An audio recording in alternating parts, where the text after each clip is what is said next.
Hundreds of demonstrators in El Salvador marched protesting against the new metal mining law and demanding the release of Venezuelan migrants deported from the US and now detained in El Salvador. Environmental activists delivered a petition with over 50,000 signatures to the Supreme Court, calling for the mining law to be ruled unconstitutional. Meanwhile, lawyers representing the detained Venezuelans filed a habeas corpus to challenge their imprisonment. The migrants were deported under an order by former US President Donald Trump, who alleged they were linked to the Tren de Aragua gang, a claim their families strongly deny, despite a US federal judge granting a temporary suspension of their deportation. The men were flown to El Salvador and placed in the maximum security terrorism confinement center.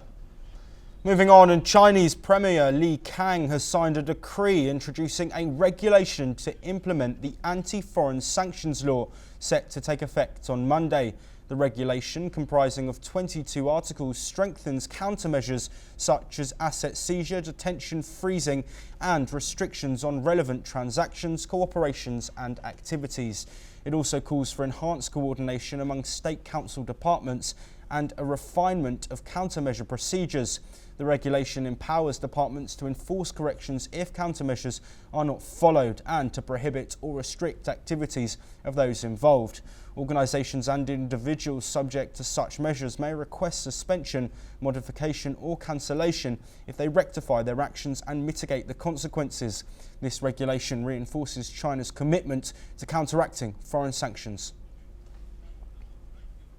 That is all we have time for, but we will continue to bring you more of the latest international news very soon.